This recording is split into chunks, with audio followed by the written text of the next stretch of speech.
Olá, bem-vindo ao canal Livro Aberto. Hoje, dando continuidade aos comentários das lições bíblicas da editora Betel, falaremos sobre a lição de número 2 do segundo trimestre de 2025, cujo tema é a proposta de Faraó, um convite ao compromisso ou uma armadilha para a fé. O texto bíblico dessa lição está no livro de Êxodo, capítulos 10, versículo de 24 até o 26. De início, me permitam, eu queria fazer uma proposta aqui com relação ao título dessa lição. Não que o título esteja errado ou que o pastor Amarildo tenha feito uma escolha mal feita do título dessa lição. Eu apenas estou querendo fazer uma mudança para adequar mais o tema ao título da lição, embora o texto e o tema que o pastor Amarildo nos apresenta nessa lição está ótimo, sem nenhuma dúvida. Mas eu gostaria de propor que essa lição a gente tratasse aqui das as sutilezas do inimigo, quando Faraó negocia nossa fidelidade a Deus. Claro, isso é apenas uma proposta, mas podemos refletir sobre ela. O meu objetivo ao fazer essa gravação é discernir as estratégias sutis do inimigo, comparando as propostas de Faraó com as formas modernas de desviar o cristão da fidelidade plena a Deus, para que possam servir ao Senhor com integridade, separação do mundo, união familiar e consagração total. Não sei se você já percebeu, mas o inimigo não nos impede diretamente de servir a Deus. Ele é muito astuto e ele sabe que se ele impusesse uma barreira definitiva para que nós não pudéssemos servir a Deus, ele francamente seria derrotado. Então, ele vai do nosso lado, caminhando do nosso lado, mas com propostas que sempre querem nos afastar de Deus. Ele apenas, eu diria, quer negociar os termos da nossa conduta religiosa. Veja só.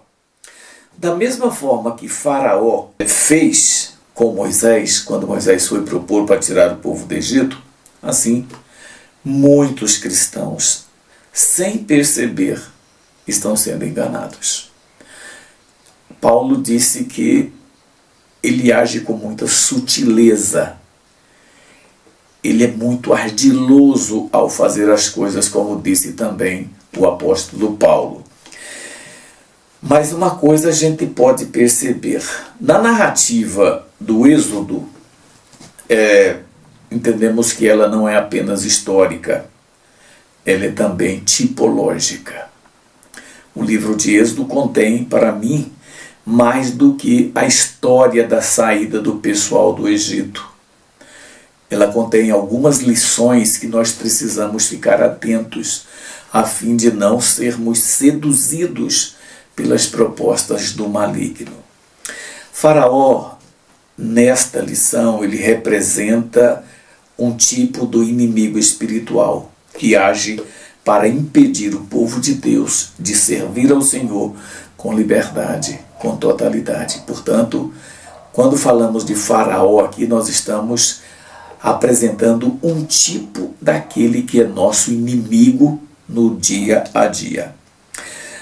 A cada praga enviada por Deus, Faraó tenta negociar com Moisés. Lembram disso? Desde o começo ele vai tentando dissuadir o povo de sair, dissuadir Moisés e Arão de tirar o povo do Egito.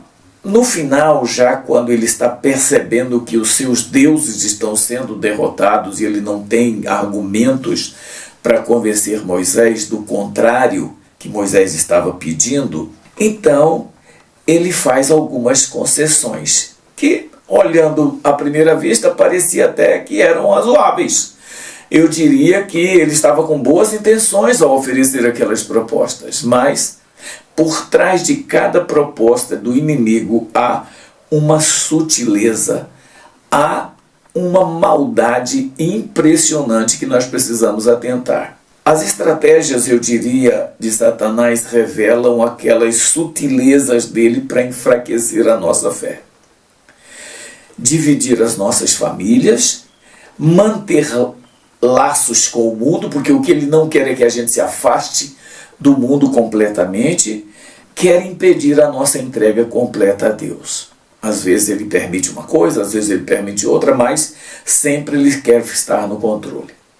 Nessa lição de hoje eu quero propor uma discussão tanto quanto diferente da que o pastor Amarildo fez. Embora, repito, a lição apresentada pelo pastor Amarildo está ótima. O tema é muito estimulante para que a gente discuta de fato na perspectiva que ele apresenta. Mas ele fez a abordagem desse tema citando apenas a última das tentativas do inimigo de seduzir Moisés para cair na sua jogada.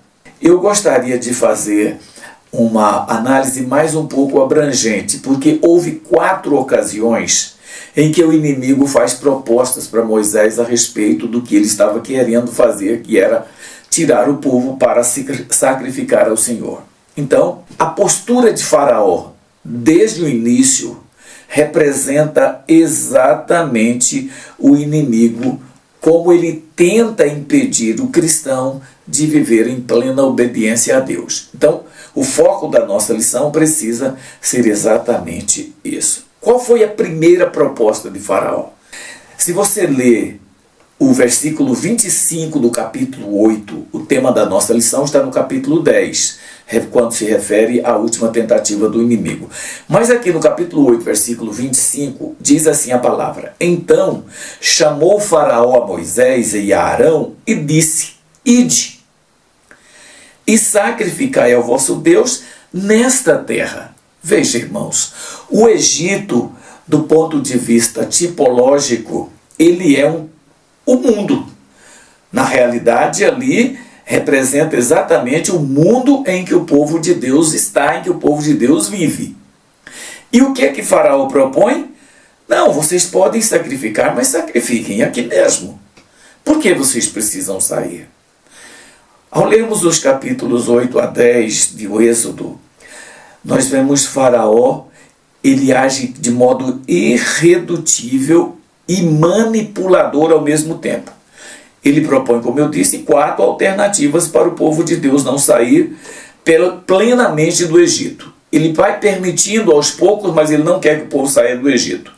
Agora, ele parece generoso, ele parece conceder muita liberdade ao povo, mas as suas propostas eram venenosas, eu diria, com uma dose muito suave de veneno. Mas a gente sabe muito bem que todo veneno pode matar. Independente do tamanho da dose, o veneno pode causar danos irreparáveis no nosso organismo. E foi exatamente isso que Faraó fez. A primeira proposta dele foi, portanto, sacrifiquem, mas sacrifiquem aqui no Egito mesmo. Aqui já é um lugar adequado para vocês. Amados, o que é que significa isso? Essa proposta de Faraó de sacrifiquem, mas aqui no Egito. O que significa isso para a nossa igreja de hoje? Sabe, irmãos, é um convite para adorar a Deus, mas sem deixar o mundo, sem sair do mundo. É uma proposta que ela é muito atraente, mas ela é inviável do ponto de vista espiritual. Porque nós não podemos de forma nenhuma manter a dicotomia de fé em Deus, de sermos cristãos e ao mesmo tempo estarmos apegados e ligados ao mundo. Era exatamente essa proposta que Faraó fez. Ele não queria que o povo renunciasse ao Egito. Ele queria que o povo ficasse ali. É uma fé que, eu diria, ela não tem santidade. Quando um cristão, ele se diz crente, mas ele tem comprometimento lá no mundo, a vida dele é uma vida espiritual muito frágil, que não dá para se sustentar em situação quase nenhuma. É um cristianismo confortável, mas que não produz nenhum efeito benéfico para aquele que o pratica. Eu diria, irmãos, que um cristianismo que nos prende ao mundo é um cristianismo que não muda as nossas vidas e que, portanto, nós precisamos ter muito cuidado. O inimigo, ele aceita o culto, mas sem separação do mundo. Ele diz, olha, vá sacrificar, mas sacrifique aqui no Egito. Ou seja, pode servir a Deus, mas fique no mundo. Não tem problema nenhum. Sabe, amados, nós precisamos entender uma coisa. Como eu disse, o Egito é um tipo de mundo. Adorar a Deus no Egito é tentar manter uma vida religiosa sem ruptura com o passado, com o pecado. É algo que nos torna muito comprometidos e sem nenhuma comunhão com Deus. Porque Tiago afirma o seguinte, que quem se aproxima do mundo torna-se inimigo de Deus. Então não dá para você ser um cristão e servir a Deus no Egito. Lá no mundo não temos condições. E o pior de tudo é que muitos estão aceitando esse tipo de proposta. Ah, qual o problema? Às vezes até vemos o mundo lá fora elogiando alguns dos nossos irmãos, dizendo, ah, você sim, você não é um crente fanático, você é um cristão que comunica-se com a gente, que fala com a gente.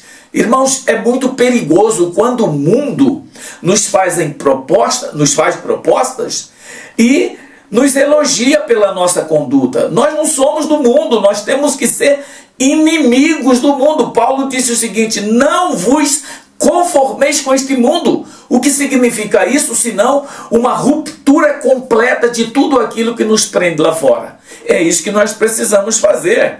Quando não há uma separação plena do mundo, não há consagração, não há vida de oração, não há nenhum comportamento que nos distingue lá daqueles que estão lá fora. Nós não influenciaremos ninguém, o nosso testemunho será absolutamente sem valor para as pessoas lá de fora por conta do nosso comprometimento com o mundo. É muito complicado isso, irmãos. Outro dia eu ouvi uma história, quem me contou disse que é verdade. Eu, entretanto, considero isso uma ilustração melhor do que uma verdade. Então veja, quando não há separação, não há consagração, não há oração, não há uma atitude de vigilância, porque o mundo está do nosso lado, ele vive do nosso lado. Ele está junto com a gente o tempo inteiro. Quando nos tornamos cristãos, nós precisamos fazer, como Paulo disse, não se conformar de modo nenhum com qualquer proposta que o mundo nos faça. Mesmo que sejam propostas atraentes, mesmo que seja aparentemente boa para nós, mas não dá para você manter esse tipo de comunhão. Um cristão no mundo é um cristão sem a menor influência, irmãos. Viver como cristão e manter comunhão com o mundo é algo incoerente, é algo que não dá para que nós aceitemos. Nós precisamos o mais urgentemente possível nos afastarmos completamente daquilo que nos coloca em comunhão com o mundo. O apóstolo Paulo desejou até nos tirar do mundo, mas ele disse, eu não posso fazer isso porque tirá-los daqui. Não tem como. Então nós estamos convivendo com pessoas que estão no mundo, nós convivemos com as coisas lá do mundo, mas nunca devemos nos esquecer que a nossa pátria não é aqui. O nosso mundo não é esse, nós temos algo muito melhor para desfrutarmos na eternidade. E para isso precisamos manter uma conduta de ruptura plena com aquilo que nos afasta de Deus. E a segunda proposta que o diabo faz? Tão parecida quanto a primeira, mas com mais sutileza ainda. Ele diz assim, olha, vão, pode sair do Egito, mas não vão longe. Irmãos, que malignidade terrível essa de Faraó.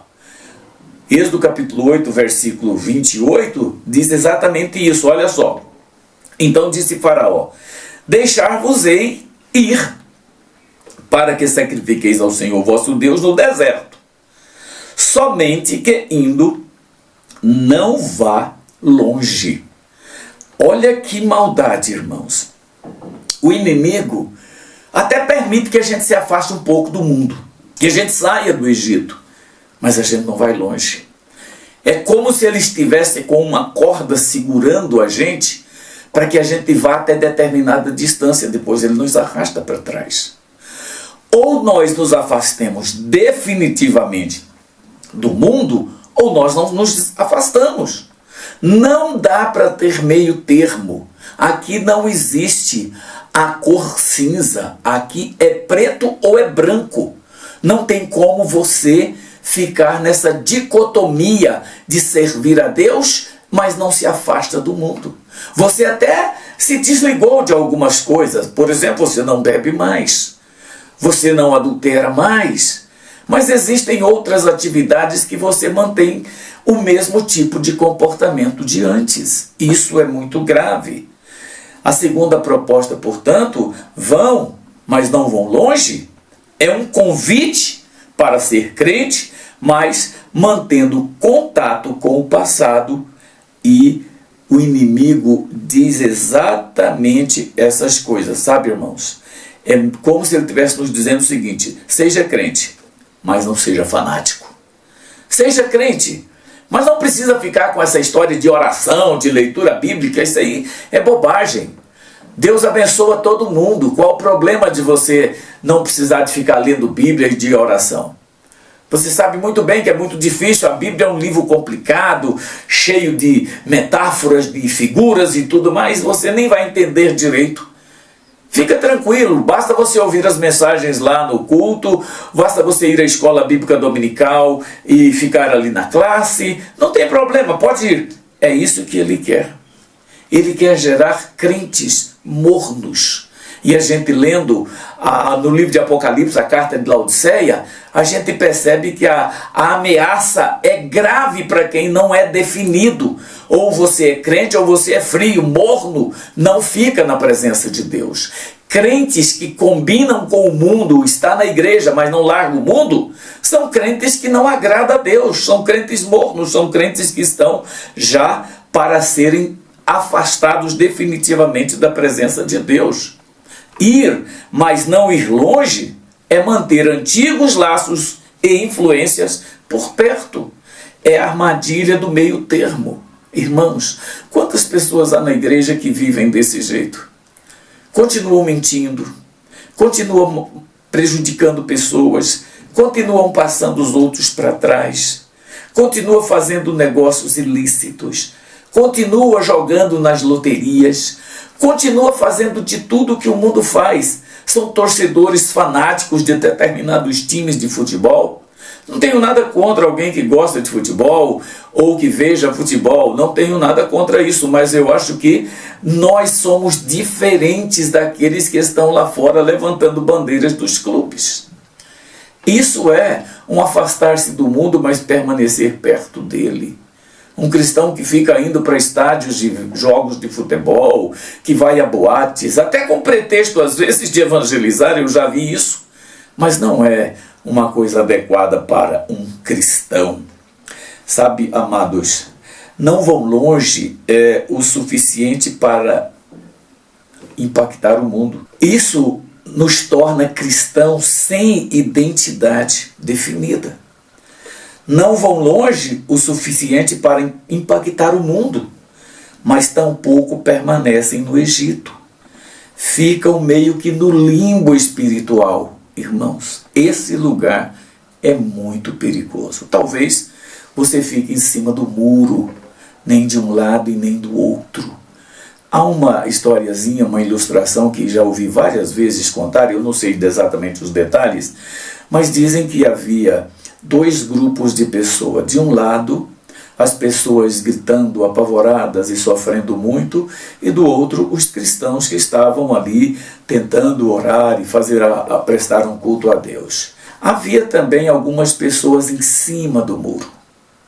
Elas nem estavam do lado que estavam gritando, nem estavam do lado que estavam orando. A certa altura, alguém pergunta para o diabo por que ele estava tentando tanto aquelas pessoas que estavam orando e não falava nada para quem estava em cima do muro. Não tentava dissuadir aquelas pessoas ou convidá-las para passar por outro lado. Ele disse, porque o muro é meu.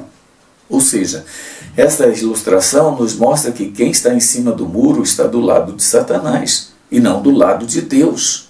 Então nós precisamos refletir sobre essa questão.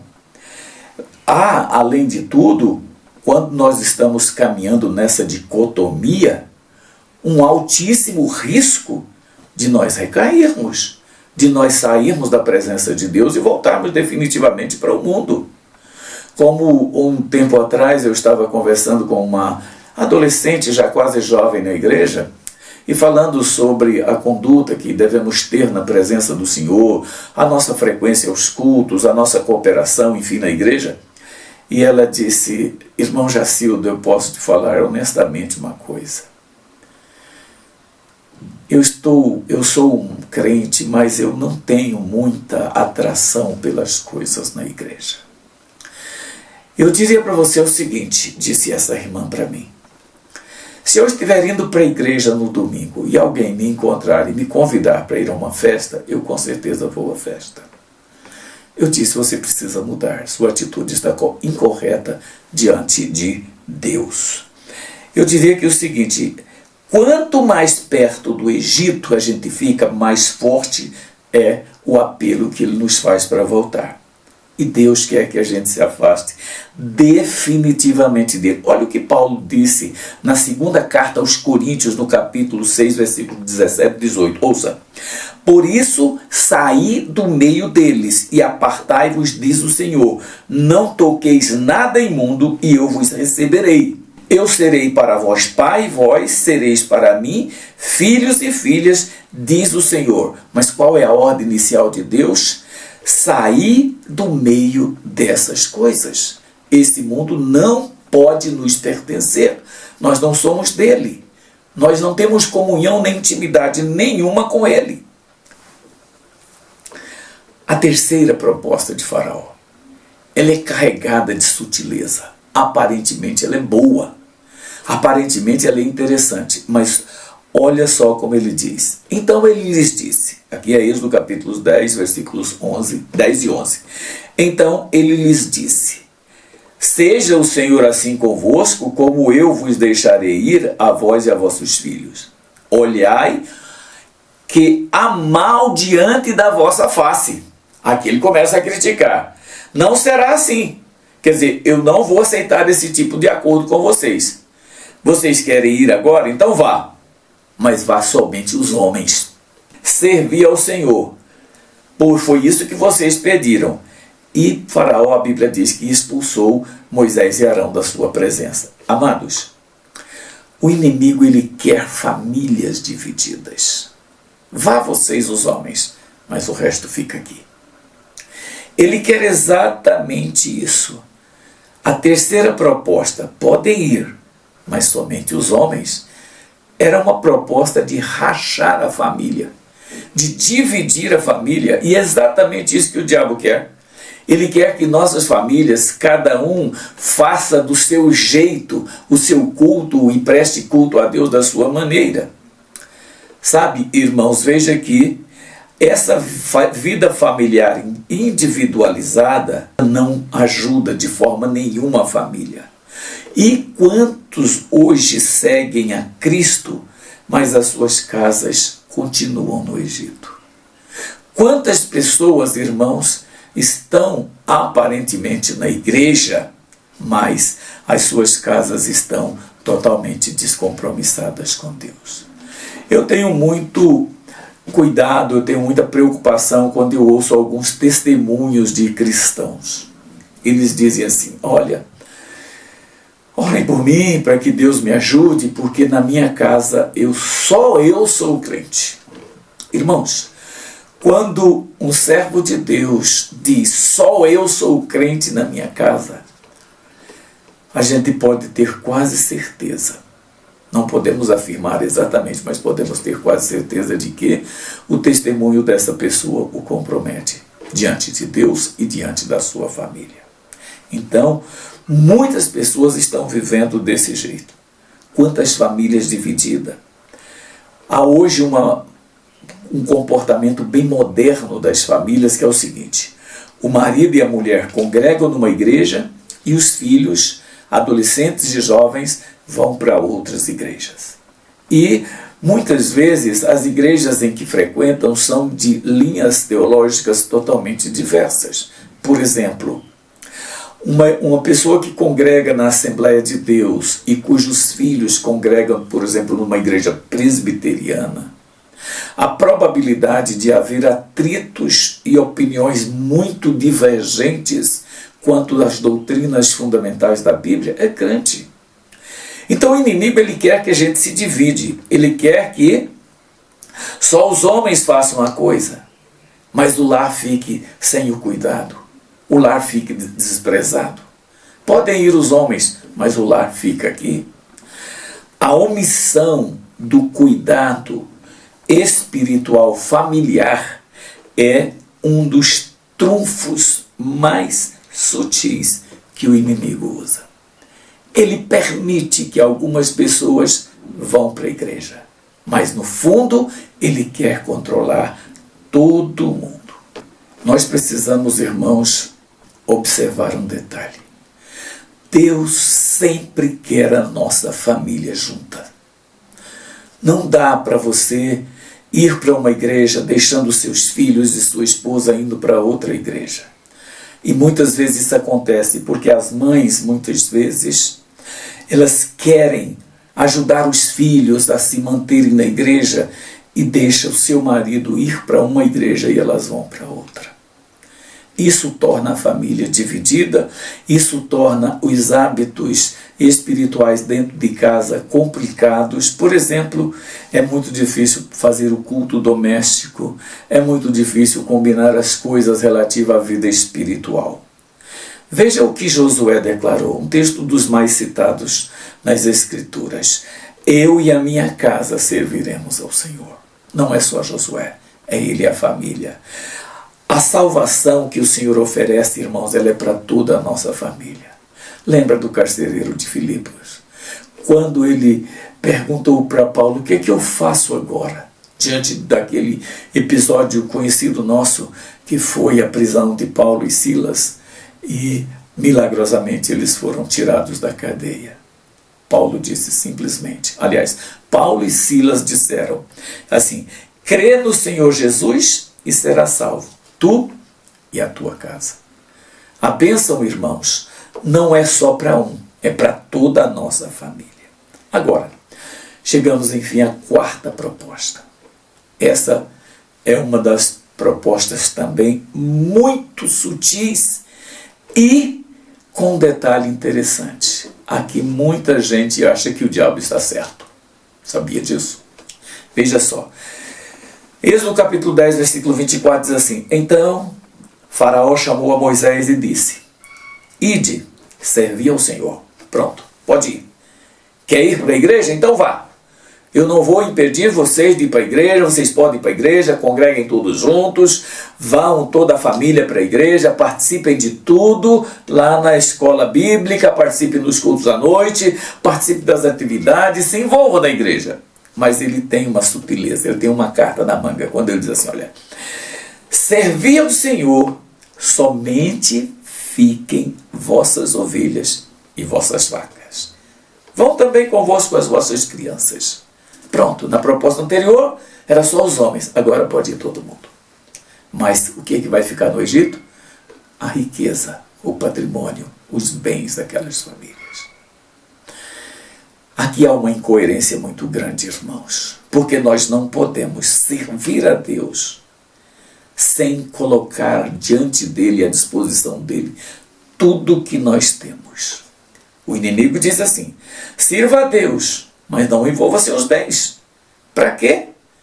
Seja crente, mas para que dar dinheiro para a igreja? A igreja é rica. Você está querendo dar dinheiro para pastor comprar carro novo? Você está querendo dar dinheiro para pastor fazer turismo na Europa? Nos Estados Unidos? E falando desse jeito, irmãos, o inimigo consegue seduzir muitos. Por quê? Se a gente olhar as estatísticas das igrejas, por exemplo, você olha numa igreja que tem 300 membros. Quando você verifica qual o percentual de pessoas naquela igreja que é dizimista fiel, a maioria das igrejas, pelo menos as igrejas pentecostais e neopentecostais, A maioria das igrejas, o número de dizimistas não passa de 40% dos membros da igreja. Aí você pode alegar, mas não tem isso, não tem como ser 100% dos membros. Por quê? Porque tem adolescentes que não trabalham, tem jovens que não trabalham, tem mulheres que não trabalham, e muitas famílias são sustentadas só por um dos cônjuges. Então, não tem como ter 100% de dizimistas. Eu concordo. De fato, isso ocorre. Mas tem um detalhe. Se a gente lê 2 Coríntios capítulo 9, aliás, 2 Coríntios capítulos 8 e 9, nós vamos perceber que Paulo dá uma orientação para a igreja sobre como contribuir na igreja, sobre como ajudar a igreja. Cada um, irmãos, mesmo os nossos filhos que vivem de mesada, mesmo as nossas esposas que não trabalham, mas têm algum tipo de renda, todos nós podemos dizimar. Mas há essa sutileza. Para que dizimar? A igreja é rica, o pastor tem carro zero, ele viaja sempre. Então, para que fazer isso? Isso significa uma fé que não se compromete com sacrifícios. É uma fé que eu diria sem entrega total. Como dizem as pessoas brincando, né? A parte mais difícil de se converter em nós é o nosso bolso. Não, irmãos. Nós temos que ter determinação para dizimar. Nós temos que fazer isso. Eu até quero te sugerir uma coisa nesse sentido. Se você acha que você não dizima porque a sua igreja é rica, porque a sua igreja não precisa, porque o seu pastor tem isso, tem aquilo, ok. Você pode se dirigir ao seu pastor e conversar com ele. E dizer da sua intenção de utilizar aquele dízimo seu para uma finalidade específica. Por exemplo, ajudar uma família que está em dificuldade, até mesmo dentro da igreja. Ou ajudar um missionário que está no campo sem uma renda fixa. Se o seu pastor concordar com você fazer isso, faça. Mas não fique retendo o dízimo. Nós precisamos restituir o dízimo na casa do Senhor. Primeiro porque é uma ordenança. E depois, sem os nossos dízimos, as igrejas não têm como funcionar. Então nós precisamos entender isso. Essa fé sem sacrifício, sem entrega, sabe, nós precisamos eliminar, nós precisamos passar a ser crentes fiéis em tudo. Faraó sabia que sem os bens não haveria sacrifícios. E o evangelho, sem entrega, sem contribuição também, não tem o menor valor. Você pode até questionar, você pode justificar, mas nada justifica a sua omissão, o seu egoísmo de não querer contribuir, de não querer ajudar a igreja, de não querer fazer aquilo que vai contribuir para a obra de Deus avançar. Quando o inimigo controla nossos bens, ele controla a parte mais importante de nossas vidas espirituais, eu diria. Porque, irmãos, quando nós não cumprimos todos os mandamentos, todas as ordenanças, o que o Tiago diz? Você, quando cumpre todos e deixa um de lado, você se torna culpado dos outros. Há uma determinação que nós precisamos ajudar a igreja. Muita gente justifica, mas o Novo Testamento não fala de dízimo em lugar nenhum. Posso até concordar com você que a única maneira que Jesus falou sobre dízimo foi de uma forma indireta, quando conversou com aquele senhor. Quando orientava os seus discípulos. Mas não é só com dízimo que nós precisamos cooperar com a igreja. Existem muita coisa que podemos ajudar, que podemos fazer.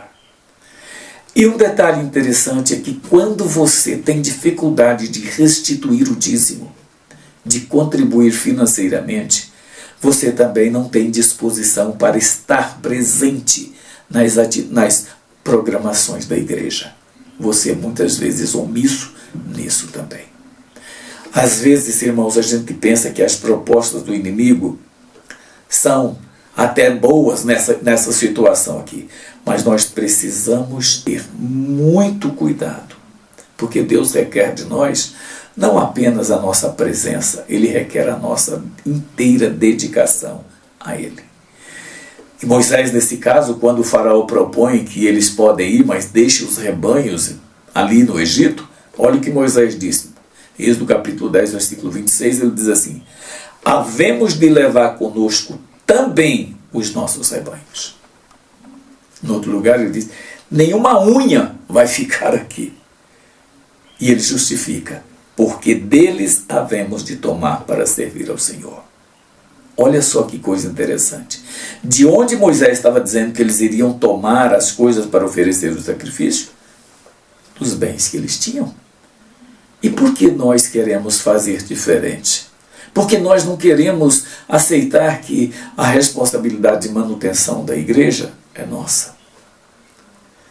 Eu não vou questionar ou discutir se às vezes alguém na igreja, seja o pastor ou seja quem for, use às vezes indevidamente o dinheiro da igreja, ou o dinheiro que nós entregamos na igreja. Mas isso é problema deles, não é nosso. Eles é que vão prestar contas a Deus da má administração da obra. Eles é que vão prestar contas a Deus se estão gastando em alguma coisa que não há necessidade. Então nós precisamos entender isso. E já, irmãos, partindo para o encerramento, eu gostaria de fazer aqui algumas considerações a respeito desse assunto. Veja só, primeiro, Faraó tentou negociar. Moisés resistiu. Assim como Moisés resistiu ao diabo, assim como Moisés resistiu a Faraó, nós também precisamos resistir hoje às sutis ciladas que o inimigo arma para que a gente caia. Nós precisamos ter cuidado. O inimigo ainda tenta negociar com os crentes de hoje. Como ele tenta negociar? Veja só. Primeiro, ter fé, mas não ter santidade. Ser apegado ao mundo.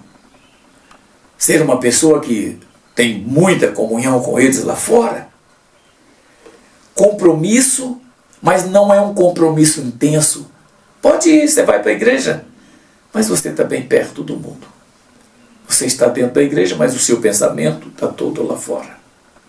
Isso é fé sem santidade, apegada ao mundo, sem envolvimento de verdade. Sabe o que mais? Ele quer negociar com você a sua adoração em família. A maioria das nossas famílias, irmãos, não tem culto doméstico, não tem leitura bíblica, não tem estudo da Bíblia em casa. E quantas famílias deixam os compromissos de lado na igreja para sair? Eu sou frequentador de academia. Afinal de contas, já a minha idade exige que eu tenha algum tipo de exercício físico para me preservar. Mas uma coisa é você frequentar a academia, outra coisa é você sacrificar a sua igreja, por exemplo, para ir para a academia.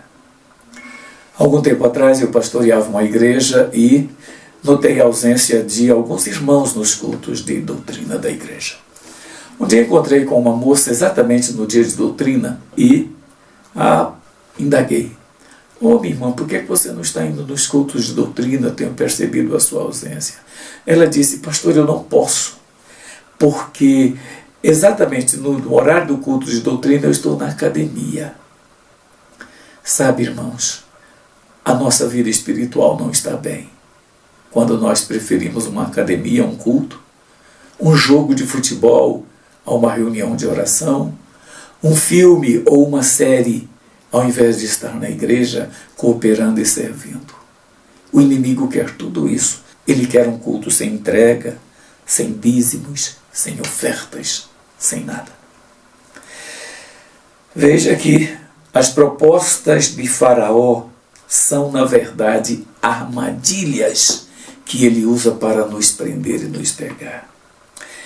Em cada uma delas nós percebemos a tentativa dele de manter o povo preso, mesmo quando aparentemente concede liberdade. Da mesma forma, o diabo atua hoje, com negociações sutis. Cristianismo sem separação do mundo, compromisso, mas não tão intenso, fé, mas não com toda a família, adoração, mas sem entregar nada para Deus. Deus quer, meu irmão, Deus requer de nós uma entrega total. Paulo, escrevendo aos Tessalonicenses, ele disse, olha, e o mesmo Deus de paz vos santifique em tudo, e todo o vosso espírito, alma e corpo sejam plenamente conservados, irrepreensíveis para a vinda do Senhor Jesus, inclusive as nossas famílias. Falando sobre família, Paulo, conversando com o carcereiro de Filipe, que crê no Senhor Jesus e será salvo tu e a tua casa. Falando sobre contribuições na igreja financeiras, o escritor de Provérbios, ele nos adverte dizendo o seguinte: honra o Senhor com a tua fazenda e com as primícias de toda a sua renda. Não há desculpa para você não ajudar. Não há espaço para ser meio crente. Somos chamados para sair completamente do mundo, sair completamente do Egito e servir ao Senhor com integridade. E eu quero agora, de fato, encerrando este comentário, falar sobre algumas aplicações que eu gostaria que você atentasse. Primeira, rompa definitivamente com qualquer laço que você tenha com o Egito. Não aceite negociação com o inimigo do povo de Deus. Seja claro, autêntico diante dele e diante de Deus. Examine agora, hoje mesmo, a sua vida e veja se há áreas que ainda está no Egito ou que estão sob o controle do inimigo. Deus quer a nossa separação total. Não seja um crente comprometido. Segunda aplicação. Vá longe com Deus. Rompa com as zonas de conforto e vá longe com Deus. Ele tem mais para quem se entrega por inteiro a Ele. Como disse o Senhor Jesus, buscai primeiro o reino de Deus e a sua justiça, e tudo mais vai ser acrescentado. É isso que nós precisamos refletir. Terceira aplicação. Leve sua família e tudo o que você tem para o altar. Não deixe nada para trás. Só um detalhe, irmãos. Os nossos filhos não deixam de ser nossos filhos porque cresceram. Eu já ouvi muita justificativa de pais dizendo o seguinte: eu trouxe meus filhos para a igreja, eu os apresentei aqui, eu os criei na igreja, mas agora que estão grandes, fizeram as escolhas deles, eu não vou interferir. Cuidado. Não interferir na vida espiritual de seus filhos é diferente de você não interferir na vida conjugal, na vida profissional.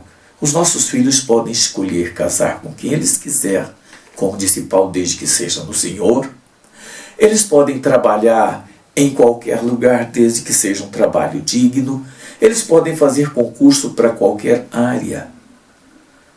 Agora, espiritualmente, eles continuam sendo nossos dependentes. Os nossos filhos não é porque chegaram à maturidade, à idade adulta, que deixaram de ser responsabilidade nossa como pais. Eu sei que às vezes é difícil, mas continuamos responsáveis. Quarta aplicação.